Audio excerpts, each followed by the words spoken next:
एक खूबसूरत लड़की फ़ातिमा और एक रहस्यमय जिनजाद। ये कहानी है प्यार, भरोसे और इम्तिहान की। तो आइए शुरू करते हैं ये जादुई कहानी। यहाँ इस्लामाबाद की एक लड़की फातिमा की कहानी है जिसे जिन्नों और परियों से मिलने का बहुत शौक था। एक दिन उसकी छोटी सी गलती की वजह से एक जिन्न उसे अपनी दुनिया में ले गया जहाँ से उसका वापस आना नामुमकिन था। फातिमा फाइन आर्ट की स्टूडेंट थी। उसे आर्ट से बहुत लगाव था। वो प्राकृतिक और अलौकिक चीज़ों को बहुत पसंद करती थी। वो जहाँ भी जाती उस नज़ारे को अपनी आंखों में कैद कर लेती और फिर घर आकर उसकी पेंटिंग बनाती। वो अक्सर पहाड़ों, जंगलों और सुनसान जगहों पर जाया करती थी ताकि नेचर को करीब से देख सके और उसे अपने हुनर से पेंटिंग्स में उतार सके। फातिमा ख्वाबों की दुनिया में रहना पसंद करती थी। वो हर रोज़ नॉवल और डाइजेस्ट पढ़ती जिसमें जिन्नों और परियों की कहानियाँ होती थीं। उसे लगता था कि जिन्नों की दुनिया बहुत आकर्षक होती है। जिन्न जात के पास अलौकिक शक्तियाँ होती हैं जिसकी मदद से वे कुछ भी कर सकते हैं। शायद इसीलिए वो दिल में ये ख्वाहिश पाल बैठी कि वो भी किसी जिन्न से मिले, उससे दोस्ती करे और उसकी दुनिया के बारे में जाने। वो अक्सर अपने दोस्तों से पूछती कि क्या कोई ऐसा तरीका है जिससे वो उस दुनिया के लोगों से मिल सकती है, लेकिन हर कोई उसे समझाता कि ये सोच बहुत खतरनाक है। जिन्नात की दुनिया वैसी नहीं जैसी वो सोचती है, लेकिन जिन्नात से दोस्ती का ख्वाब जैसे उसके सर पर सवार था। वो अक्सर हज़रत सुलेमान के किस्से भी पढ़ती कि किस तरह जिन्न उनके गुलाम थे और उनके हुक्म के ताबे थे। वे समंदर में गोता लगाकर मोती और कीमती चीज़ें निकालते थे। जो जिन्न नाफरमानी करते उन्हें हज़रत सुलेमान अलैहिस्सलाम कैद कर देते या जंजीरों में बांध देते थे। ये सब बातें उसके लिए बहुत दिलचस्प थीं। वो सोचती कि क्या ही अच्छा हो कि अगर कोई जिन्न उसका भी दोस्त हो, उसे हवाओं की सैर करवाए, उसके हुक्म पर दुनिया की हर चीज़ लाकर उसके कदमों में रख दे। वो जब भी चांदनी रात में आसमान की तरफ देखती उसे यूं लगता जैसे कोई अनदेखा वजूद उस पर निगाह रखे हुए है। उसके दिल में हमेशा ये खुफिया ख्वाहिश पलती रही कि काश वो कभी उन मखलूक़ात से मिले जिनके बारे में वो किताबों में पढ़ती, ख्वाबों में देखती और कल्पना में बसाया करती थी। फातिमा का कमरा हमेशा ख्वाब जैसी तस्वीरों, रहस्यमय खाकों और प्राचीन प्रतीकों से भरा होता। एक दिन उसकी करीबी दोस्त आलिया ने बहुत ही राजदारी के अंदाज में उसे बताया कि उसकी दादी जिन्नात से बातें किया करती थीं और उनके कुछ जिन दोस्त भी थे जो उन्हें खुफिया राज बताया करते थे। ये बात फातिमा के लिए किसी खजाने से कम न थी। वो आलिया के पीछे पड़ गई कि उसे सब कुछ विस्तार से बताए। आलिया ने उसे बताया कि उसकी दादी कुछ खास दुआएं खास वक्त में तन्हाई में बैठकर पढ़ा करती थीं और तब जाकर जिन उनके सामने जाहिर होते थे। फातिमा के जहन में एक आंधी सी चलने लगी। उसने आलिया से वो सब कुछ जानने की ठान ली, लेकिन आलिया ने उससे वादा लिया कि बाकी बातें वो कल बताएगी। फातिमा बेचैनी में अब कल का इंतजार करने लगी। उसके जहन में हजारों सवाल घूमने लगे और दिल में एक अजीब सी हलचल मच गई। अगले दिन जब वो यूनिवर्सिटी गई तो क्लास के खत्म होने के बाद फौरन आलिया को तलाशा और उसे यूनिवर्सिटी के ग्राउंड के उस कोने में ले गई जहां धूप कम और छाया ज्यादा थी, ताकि वे दोनों आराम से बात कर सकें। आलिया ने फातिमा से वादा लिया कि वो एक शर्त पर यह सब बताएगी अगर वो ये अमल करने की कोशिश न करे। फातिमा ने हाँ में सर हिलाया और उसे दादी का वाकया सुनाने को कहा। आलिया ने चारों तरफ निगाह दौड़ाई जैसे कोई सुन न रहा हो, फिर धीरे आवाज में बोली, मेरी दादी नहाने धोने के बाद साफ कपड़े पहनती थीं, खुशबू लगाती थीं, फिर एक अंधेरे कमरे में बैठती थीं जहां न रोशनी थी न आवाज। आलिया ने बताया कि उस कमरे की दीवारों पर कुरानी आयात लिखी हुई थीं और बीच में एक पुराना सा कालीन बिछा होता था जिस पर वो नीचे बैठकर बहुत ही अदब के साथ सूरह अल जिन्न की तिलावत करती थीं। वो ये अमल खास दिनों में और ख़ास वक्त पर किया करती थीं जब चांद आसमान पर मुकम्मल होता या जब बिल्कुल साफ होता। आलिया की आवाज़ में अब भी दबी दबी हैरानी थी जब उसने कहा, जैसे ही मेरी दादी तिलावत मुकम्मल करती कमरे की फिजा में एक ठंडक सी फैल जाती और एक हल्की सी खुशबू आकर ठहर जाती। फिर अचानक ऐसा महसूस होता जैसे कोई आया हो और तब एक साया नमूदार होता, धुंधला सा लेकिन साफ। वो जिन्न होता और दादी उससे ऊंची आवाज में बातें किया करती। फातिमा दम खुद बैठी ये सब सुनती रही। उसका दिल जोर जोर से धड़कने लगा और जहन में ये ख्याल घूमने लगा कि क्या वो भी यही सब कुछ दोहरा सकती है, क्या वो भी उन मखलूकात को बुला सकती है और क्या वो भी उनसे वो सब सुन सकती है जो दुनिया नहीं जानती। उसकी बेचैनी अब खोज में बदलने लगी थी। फातिमा ने सोचा कि वो आज ही घर जाकर ये अमल करेगी। लेकिन जब वो घर पहुंची तो अम्मी ने बताया कि आज उसकी खाला अपने बेटे के लिए फातिमा का रिश्ता पक्का करने आ रही हैं। सारा दिन फातिमा मेहमानों में व्यस्त रही। न उसने कुछ सोचा, न ही अमल की कोई तैयारी हो सकी। चंद ही दिनों में फातिमा की सगाई हो गई। अब वो तमाम रस्मों रिवाजों से फारिग हो चुकी थी और कई दिनों के बाद आज उसे मौका मिला था कि वो उस रहस्यमयी अमल को मुकम्मल कर सके।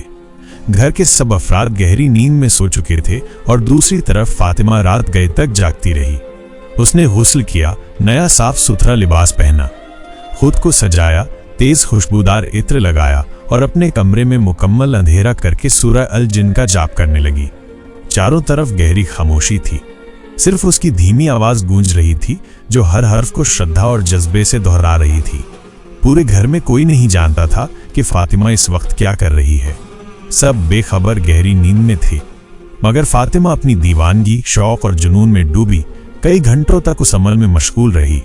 वक्त गुजरता रहा, अमल मुकम्मल होने के करीब था, मगर फातिमा की उम्मीद अब निराशा में बदलने लगी।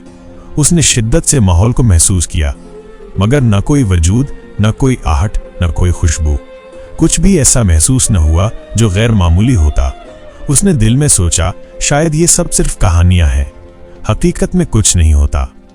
अमल खत्म करने के बाद वो मायूसी से उठी और बिस्तर की तरफ मुड़ी ही थी कि अचानक किसी ठंडे मगर ताकतवर वजूद ने उसका हाथ थाम लिया। फातिमा की सांसें जैसे एक लम्हे को थम गई।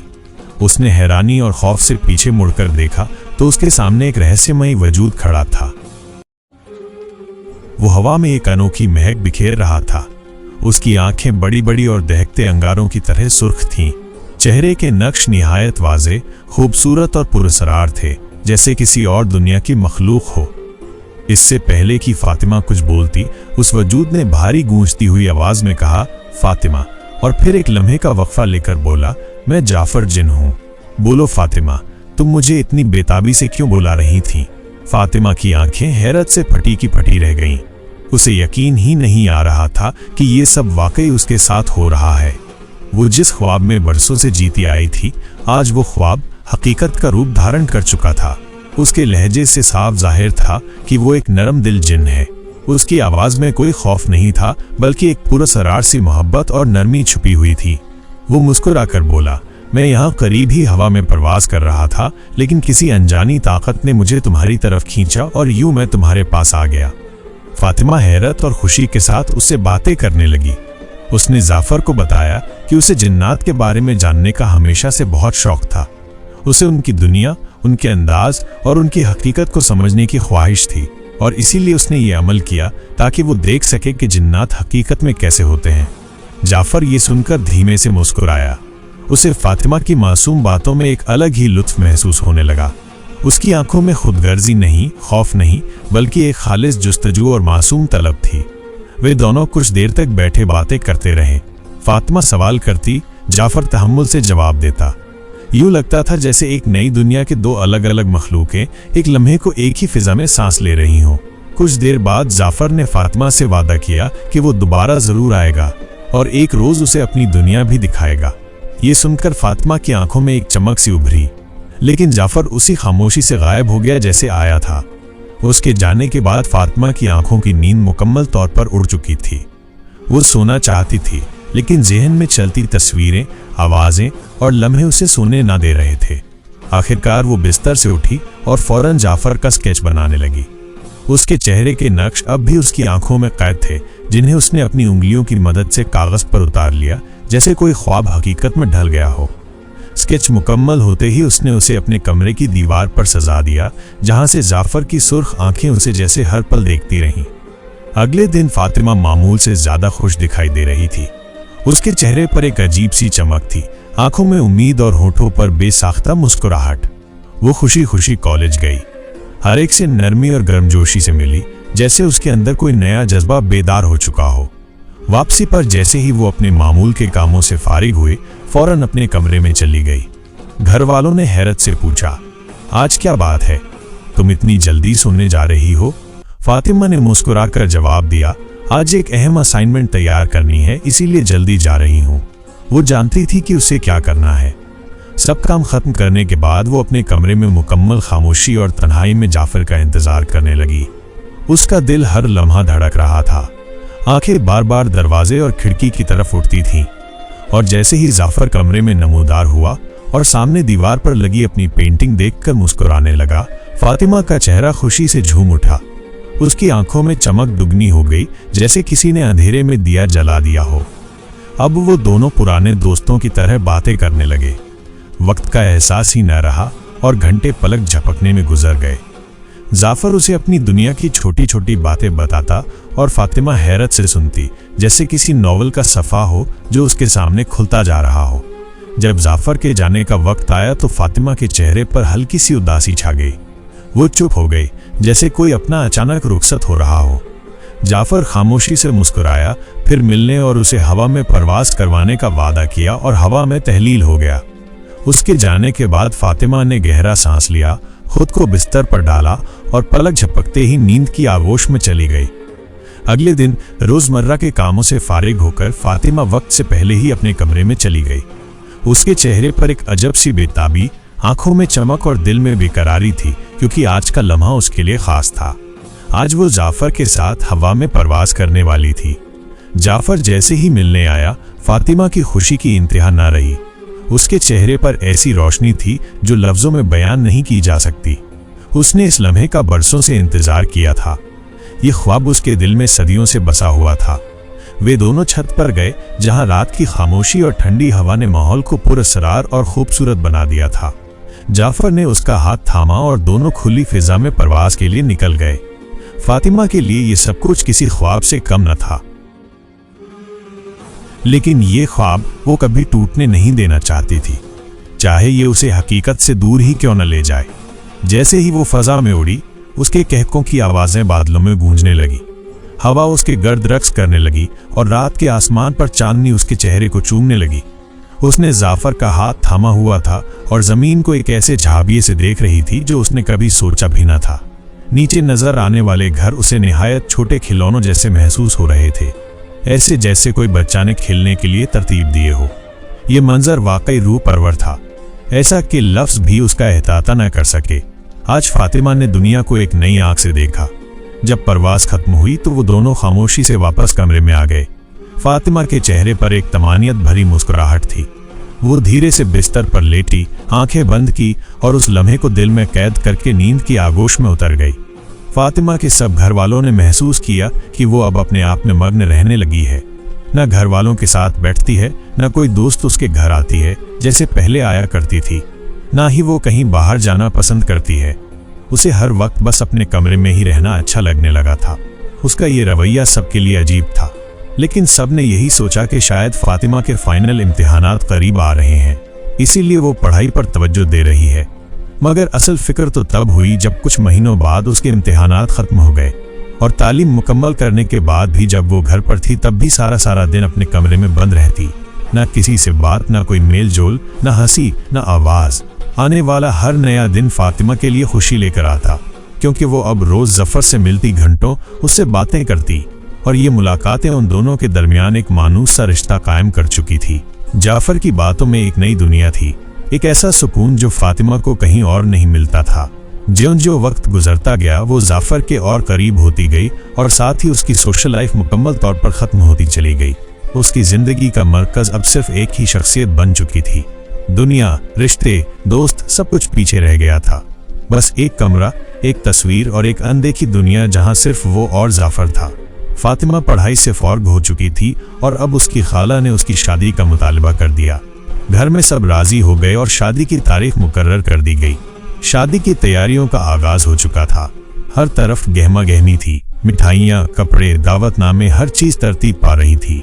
मगर एक दिन अचानक एक कयामत टूट पड़ी। फातिमा के मंगेतर का कार एक्सीडेंट में इंतकाल हो गया। दोनों खानदान सदमे के आलम में डूब गए। खुशियों का माहौल मातम में बदल गया, लेकिन फातिमा वो तो जैसे किसी और ही दुनिया में थी। उसके चेहरे पर ना दुख था, न आंखों में आंसू थे, न सदमे का कोई निशान। वो बदस्तूर उसी पुरसरार खामोशी में गुम थी, जैसे उसे दुनिया की कोई खबर ही न हो। घर वालों को उसका ये रवैया इंतहाई अजीब लगा, मगर किसी ने कुछ न कहा। कुछ माह बाद फातिमा के माँ बाप ने एक बार फिर उसके लिए रिश्ता देखना शुरू किया। जल्द ही एक बहुत अच्छा रिश्ता आ गया। लड़का तालीम याफ्ता, खुश अखलाका और अच्छे खानदान से ताल्लुक रखता था। पहली मुलाकात में ही दोनों तरफ से पसंदीदगी जाहिर की गई और शादी की तारीख मुकर्रर कर दी गई। लेकिन जैसे ही शादी का वक्त करीब आया, एक और अजीब वाकया पेश आ गया। वही लड़का एक हादसे में शदीद जख्मी हो गया और माजूर होकर बिस्तर से जा लगा। ये दूसरा हादसा था और वो भी बिल्कुल वैसा ही पेश आया। अब फातिमा के वालिदैन सख्त परेशान हो गए। उनके दिल में खौफ बैठने लगा कि आखिर उनकी बेटी के साथ क्या हो रहा है। क्या ये सब महज इत्तेफाका है या कोई और मामला है जो उनकी समझ से बाहर है। उन्होंने हिम्मत न हारी और एक बार फिर फातिमा के लिए रिश्ते की तलाश शुरू की। लेकिन अब जैसे कोई साया हर कदम पर साथ चलने लगा था। जहां कहीं भी कोई रिश्ता मिलता, वहां कोई न कोई हादसा हो जाता। कहीं अचानक बीमारी, कहीं माली नुकसान और कहीं तो जानलेवा वाक़यात। आहिस्ता आहिस्ता लोगों में ये बात फैलने लगी कि फातिमा मनहूस है। हर उस शख्स के साथ जिसका नाम उसके साथ जुड़ता, कोई न कोई मुसीबत जरूर आती। फातिमा के नाम से अब लोग घबराने लगे। उसकी मासूम शख्सियत एक खौफनाक तासुर में बदलती जा रही थी। फिर वो दिन भी आ गया जब कोई भी फातिमा के साथ रिश्ता जोड़ने को तैयार न था। लोग खुलेआम कहने लगे कि अगर किसी ने फातिमा से शादी की तो उसकी जान भी जा सकती है। फातिमा अब बेआज तूफान बन चुकी थी। उधर फातिमा अपनी जिंदगी में उठ रहे इस तूफान से बिल्कुल बेखबर थी। जैसे जो कुछ भी उसके इर्द गिर्द हो रहा हो, उससे उसे कोई फर्क ही नहीं पड़ता था। वो दिन ब दिन एक खामोश, गहरी और अलग दुनिया में खोई जा रही थी, जहां किसी रिश्ते, किसी हादसे या किसी जज्बाती झटके की कोई वक्त ना थी। उसके माँ बाप उसकी शादी को लेकर बहुत परेशान थे, क्योंकि उम्र तेजी से बढ़ रही थी और अब मजीद ताखिर मुनासिब न थी। इसलिए उन्होंने फैसला किया कि किसी आलिम दीन से रुजू किया जाए, ताकि अगर कोई गैबी बंदिश का मसला है तो वो हल हो जाए।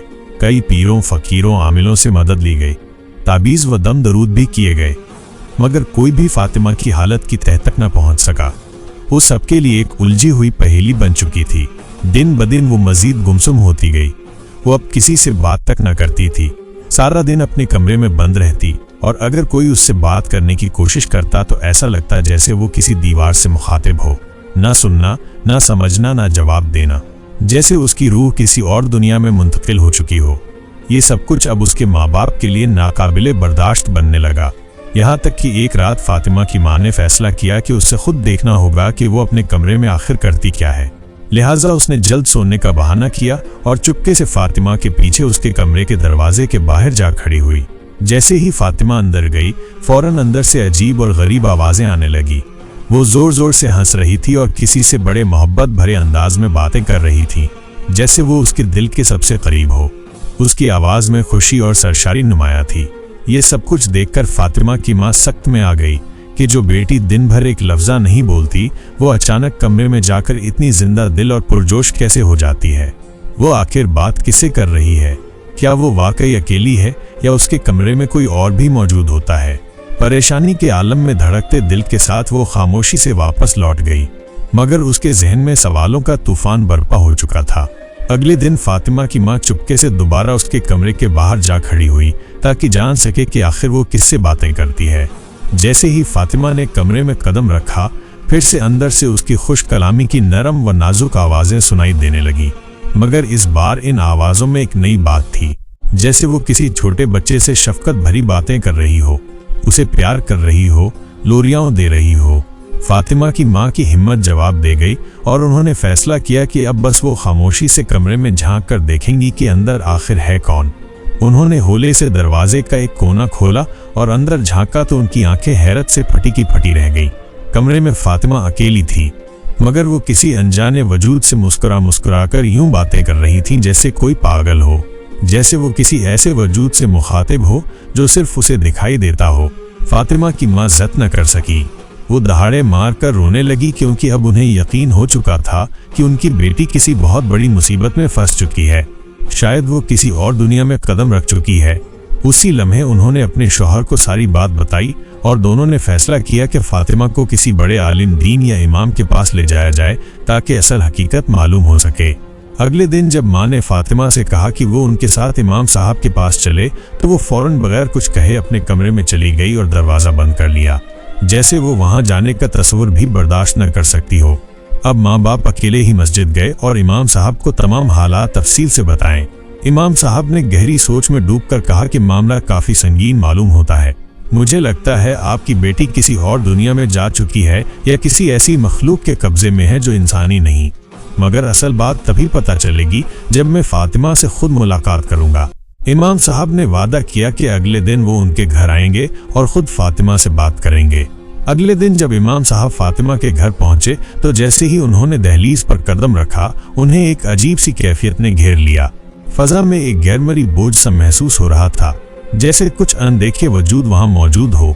वो आहिस्ता आहिस्ता अंदर दाखिल हुए और फातिमा के कमरे के दरवाजे के सामने खामोश खड़े हो गए। उन्होंने अपनी आंखें बंद की और कुछ मखसूस कलमात पढ़ने लगे। फिर आंखें खोली और कमरे में कदम रखा। जो ही इमाम साहब अंदर दाखिल हुए, सामने का मंजर उनके लिए हैरान खून था। कमरे में फातिमा एक जिन्नजात से मोहब्बत भरे अंदाज में बातें कर रही थी और उनके साथ 3 नन्हे जिन्नजात बच्चे भी मौजूद थे, जो फातिमा से ऐसे लिपटे हुए थे जैसे कोई बच्चा अपनी माँ से। इमाम साहब ने फौरन दोबारा आंखें बंद की और मजीद ताकतवर कलमात पढ़ने लगे। उनके सामने आहिस्ता आहिस्ता तमाम राज खुलने लगे। वो मकाम, वो वक्त जब सब कुछ शुरू हुआ था। उन्होंने देखा कि किस तरह फातिमा ने एक दिन तजस्सुस और नादानी में कोई अमलियात की किताब पढ़कर जिन को हाजिर किया। फिर तन्हाई, बेकरारी और इस पुरअसरार मखलूकन की तवज्जो ने उसे अपनी गिरफ्त में ले लिया। वो दोस्ती रफ्ता रफ्ता मोहब्बत में बदली और फिर नादिदा बंधनों में बांधती गई। जब इमाम साहब ने आंखें खोली तो उनकी आंखों में दुख, तशवीश और बेबसी झलक रही थी। वो कमरे से बाहर निकले और फातिमा के वालिदैन को वो सब बता दिया जो उन्होंने देखा था।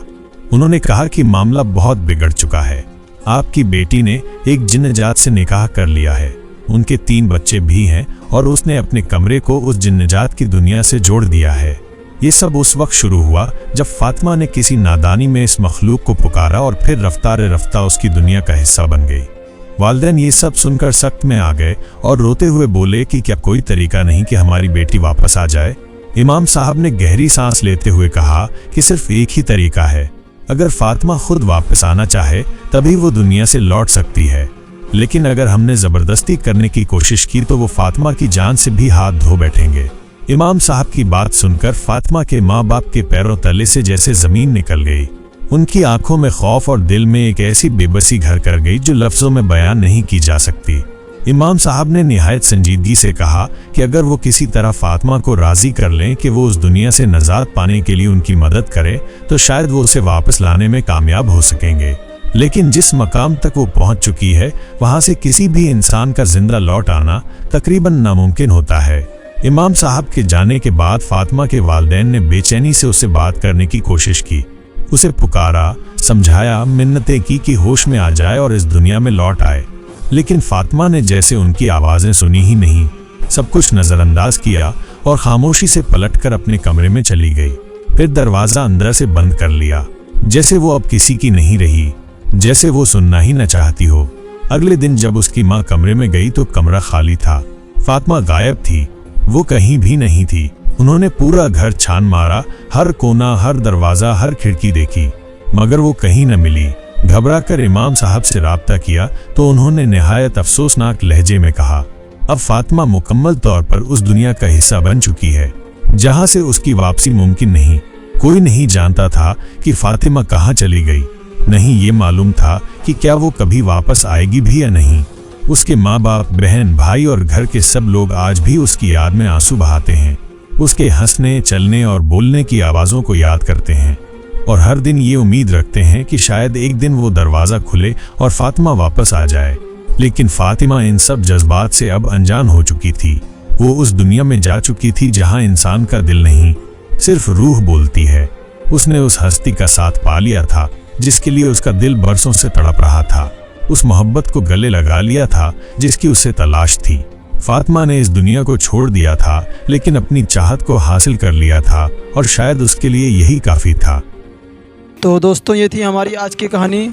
इसी तरह की कहानियाँ सुनना अगर आपको पसंद है तो प्लीज़ हमारे चैनल हुसैन डेली शॉर्ट्स को सब्सक्राइब ज़रूर करें और बेल आइकन को दबाना ना भूलें। फिर मुलाकात होगी एक और नई वीडियो में, तब तक के लिए अल्लाह हाफिज़।